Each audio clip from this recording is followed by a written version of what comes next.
السلام عليكم. شايفين هالحلاوة وهالجمال؟ شايفين اللون الرايق اللي كتير مميز؟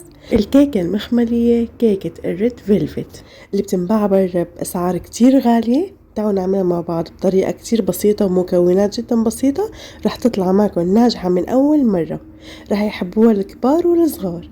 يلا مع بعض حتى نشوف طريقة التحضير والمقادير. بالبداية رح نحضر المكونات الجافة. رح نحتاج 2 كوب ونص من الطحين متعدد الاستعمالات، لازم ننخله كتير منيح حتى نطلع منه كل الرطوبة، وكمان 3 معالق كبار من نشا الذرة، ومعلقة كبيرة ممسوحة من البيكنج باودر، ومعلقة كبيرة من الكاكاو. يكون نوعه حلو وطعمه حلو لأنه بيفرق كتير بالطعم.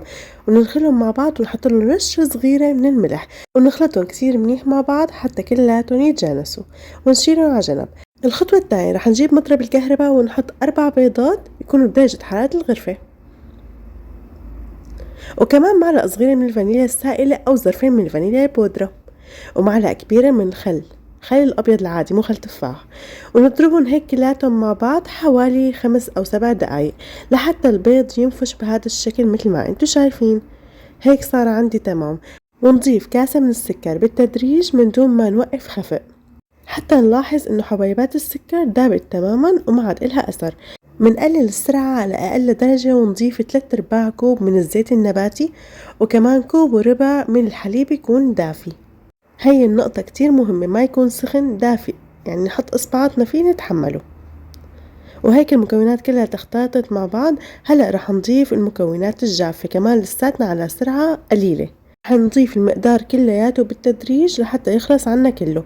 بعدين حنزود معلقتين كبار من لون الطعام يكون أحمر اللي هو السوبر ريد، تمام، حتى يعطينا هي الدرجة بالضبط. وهيك بنوقف خافق وبنكون مجهزين على جنب أي قالب عنا إياه، بندهنه بالزيت ونبطنه كتير منيح بالطحين ونصف فيه الخليط بهذا الشكل.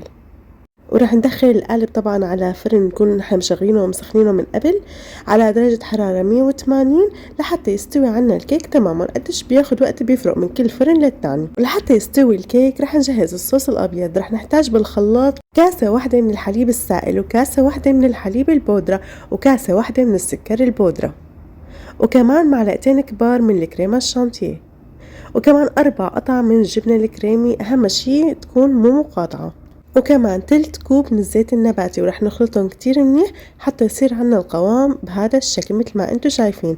ولما نحطها بالبراد كل ما تركناها اكتر رح تتقل اكتر.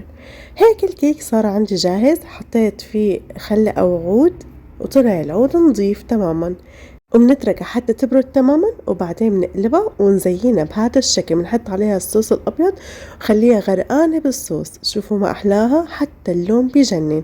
فيكن تزينوه بالشكل اللي بتحبوه بالطريقه اللي بتناسبكم، هشه وخفيفه من جوا. شوفوا شلون بتنقطع بكل سهوله، وطعمها واو واو واو. بنصحكم تجربوها، من كتر ما حتحبوها ما راح تبطلوا تعملوها. وبهيك خلصت وصفتنا. وإذا أول مرة بتشوفوا قناتي لا تنسوا الاشتراك بالقناة، لايك للفيديو، مستنية تعليقاتكم الحلوة تحت هالفيديو. إن شاء الله بشوفكم فيديوهات تانية وصفات تانية. السلام عليكم.